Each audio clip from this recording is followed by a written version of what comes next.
Greetings, mind crafters, and welcome to another, what I hope to be an exciting discussion today. My name is Kimberly Quinn, and I'm super pumped to be filming in my living room because there's a lovely rain coming down that's super peaceful and contemplative, though not camera friendly. So we are in here, and I'm just super excited to talk about cultivating your own gardens. This is a metaphor. I am anything but a gardener in reality, although I do have I sort of found my niche with bonsai trees, and they're over that way. I'll have to do other films you can kind of see them because my husband makes jokes actually about each summer I keep trying. It's like that definition of insanity, right, with a garden. And he calls it the $500 tomato because like all the fertilizer stuff that goes into it, and I keep trying. But anyway, not the point of today. So the metaphor is this is gardening season and it's great. So we're talking about us and tending to our own garden because we are the gardeners of our own garden. Similar to when I talk about staying within your frame. And so when we get wrapped up in being concerned about other people's gardens, it takes us away from our own purpose and that one unique thing that we were meant to do on this earth. I even made a bunch of notes because, okay, when we get distracted, when we get pulled into other people's gardens, right, this is obviously nothing more than seduction by the ego. And we've talked about this a bunch in different episodes. There's the authentic self, and we're talking about that being within our frame. Today we're talking about it being within our garden, though it's a little different twist. And so we have the authentic self, and then the evil twin of the authentic self is the ego. When we find ourselves wrapped up in other people's gardens and what they're doing, that's just us being pulled away from being, the gardener of our own, gardens and all the vegetation, all that growth, symbolic for all the growth and all the fulfillment, all the joy, all the happiness, all that. We get pulled out of that into their stuff, right? Which is, like getting pulled into all their drama and stuff. Also, when we get involved in other people's gardens, we often let their behavior get to us, right? We let their behavior get to us. When we let other people's behavior and opinions are behavior too, but a little different. We're talking about actions versus verbiage, right? When we let other people's behavior and opinions get to us, we are basically, if I had a platter, I'd use it right now, pretend. It's basically handing over our power, right? The control over our lives to someone else. Here, like on this gorgeous Italian china, like here you go. So that's what when we got to really not do that. And I realize it can be easier to say than to do, but practice, like whenever anything we practice, we get better at, right?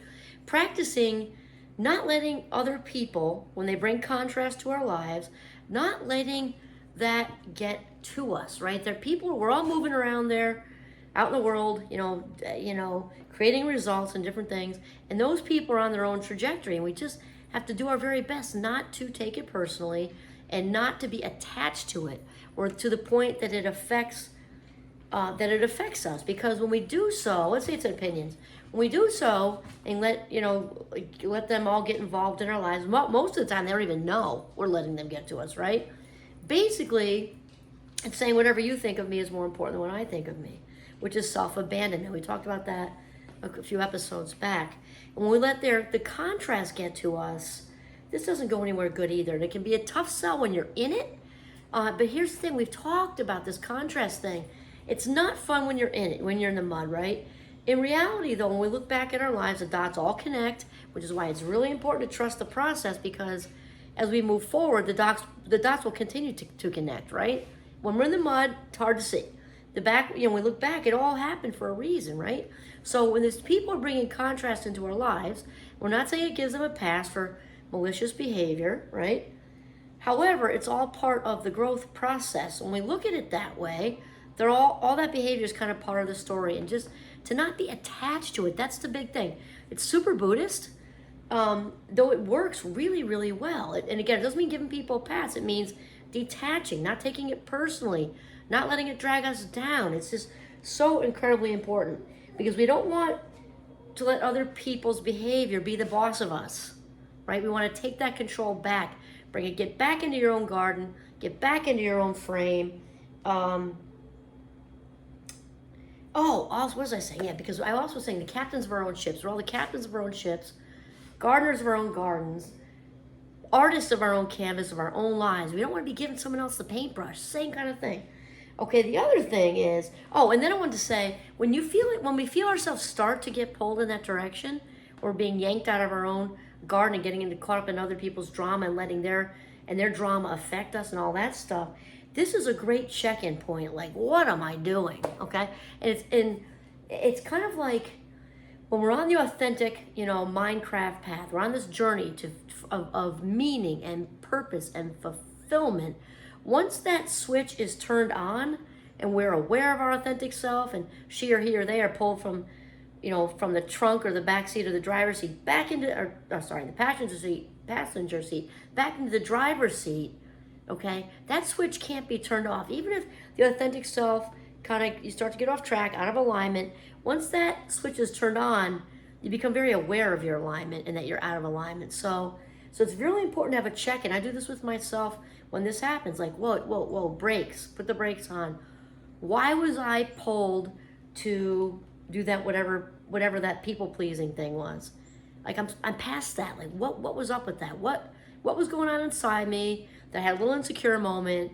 I felt like I had to throw up compliments all over this person I don't like, which actually I don't do anymore at this life stage very much. I shouldn't say that.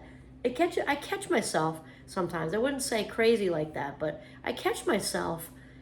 And actually recently, I'm trying to think of when it was. Recently I had a moment like that. I'm like, oh my God.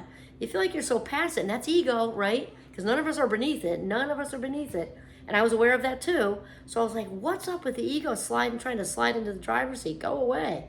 I don't need that person's approval for any reason. Again, I don't care if it's a boss, because I was saying this in the last episode a little bit, we don't want to ever get in that place, because even if it's a boss or somebody perceived to be up here, because we can do our best at our jobs, we can give it our 110%, you can do all that stuff, we still want to separate ourselves from, if you're giving your best, that's all you need to know.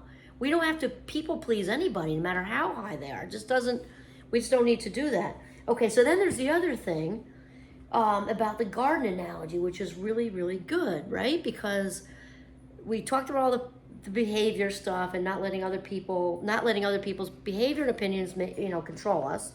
That's the first part of this. The second part of this is to weed the garden. We know what happens when we don't weed a garden, right? When we don't weed a garden, the weeds and suck the oxygen and whatever's in the soil nutrients away from the plants that we want to keep, the stuff that's bearing fruit and nourishing us. Well, that's not different than from the weeds in our lives.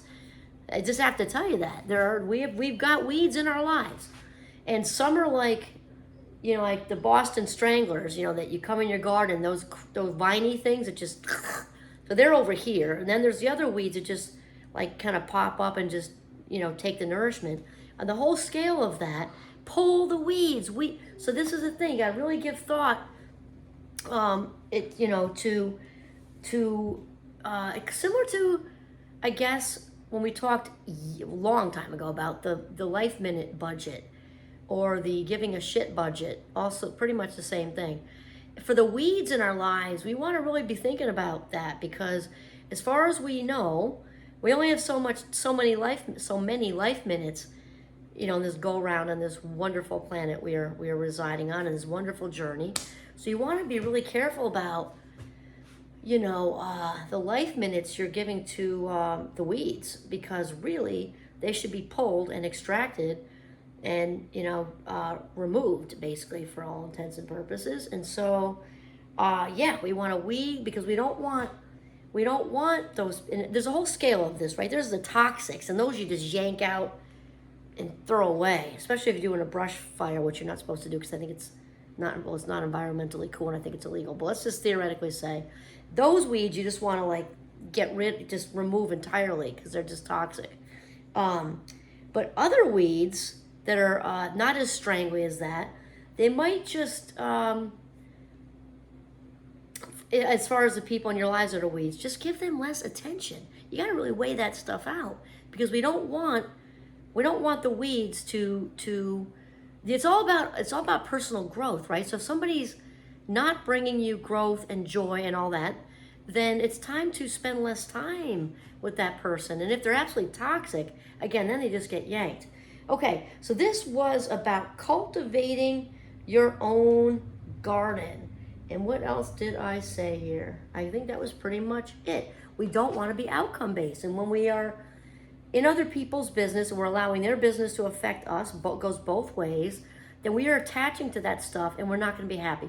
We talked about, this is the last thing, we talked about that with the whole frame thing, because when we get into other people's business and we care about what they think of us, we are putting our needs outside of our authentic frame, outside of our own garden. And when we have our needs out here, that means in order to be happy, we have to have all these boxes checked. They have to like me, they have to approve of me, they have to come to my thing, I got to go to their thing. And all those boxes have to be checked that are outside of us. And that means that our happiness is based on out here. We don't want that. In our own garden or in our own frame, we want our needs in here where we can be responsible for our own happiness, our own joy, our own fulfillment, our own meaning and purpose, and living our very best life. So take really great care of your garden. Don't care about other people's gardens, and make sure to weed it. This is Kimberly Quinn signing off from my living room on this beautiful rainy day. Have a mindful one.